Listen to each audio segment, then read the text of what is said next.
Greetings and welcome to the Cooper House, a Waco treasure. I'm Dr. Kenneth Hafertepe. I'm a professor and chair of the Department of Museum Studies at Baylor University.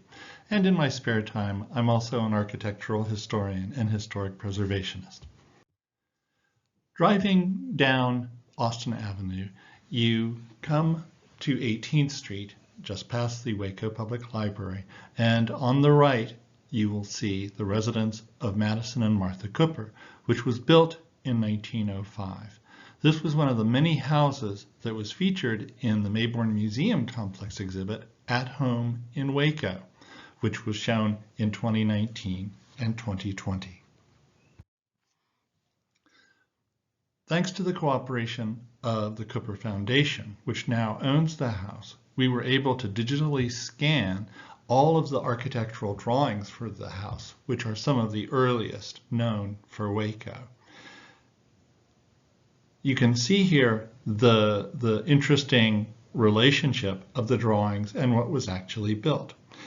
These were done by a young architect named Glenn Allen, who was a recent arrival in Waco, a native of Pennsylvania who lived in several states before coming to Texas. And he was working with another young architect, Milton W. Scott. Together, they designed the Artesian Bottling and Manufacturing Company, now known as the Dr. Pepper Museum, and also the First Baptist Church of Waco. The drawing of the front elevation that you see here is quite wonderful because it shows, for one thing, how carefully the designs of Glenn Allen and Milton W. Scott were carried out. They're extremely similar. It's also very useful to architectural historians because it specifies, even on this drawing, many of the materials that are to be used, that the base is to be of cement, brick for the main walls of the house, terracotta ornamentation used liberally throughout, shingles for the roof, and in general, it's just a wonderful documentation of the original appearance of the house. And since houses sometimes do change over time, it's very useful to have this sort of documentation of the house. The plans for the Cooper house include not just the elevation, but also floor plans of the house and some interior details. And this is quite wonderful because you can see, among other things, the layout of the house, but also the names of the rooms that were being used at the time.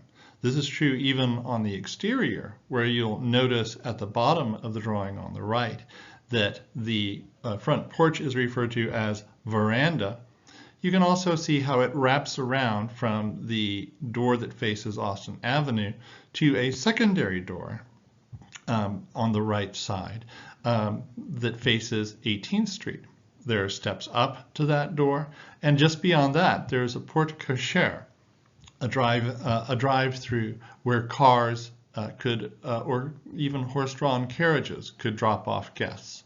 Beyond this is the two-story carriage house or garage, which still stands today, and which also included living space for the servants.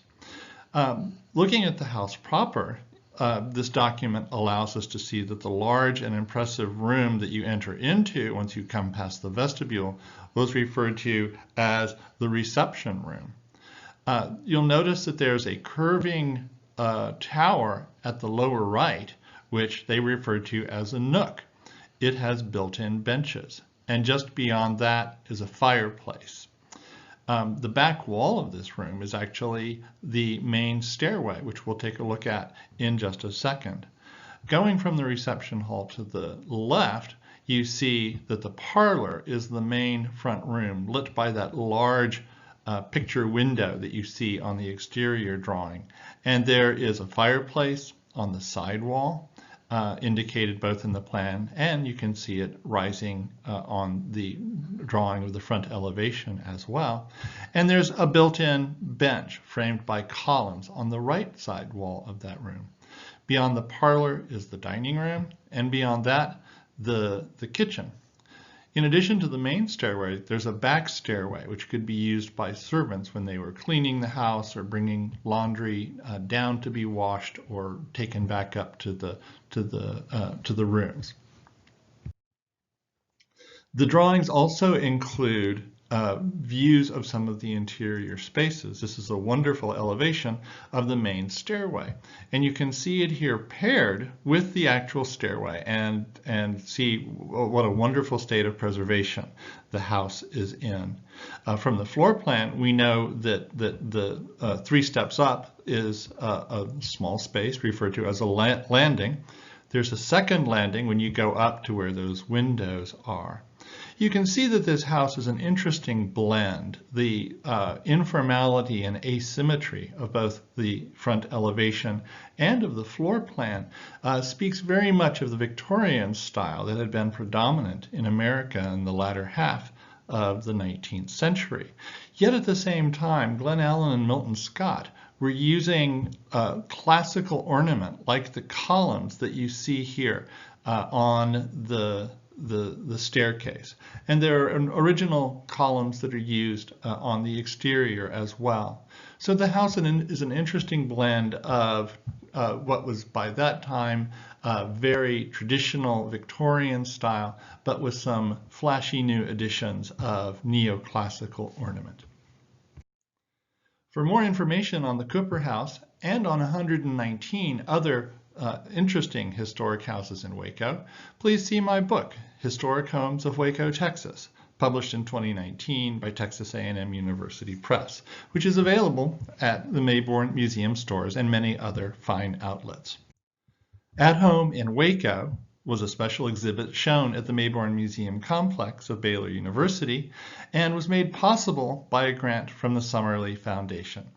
Thanks for listening. Hope to see you for another presentation.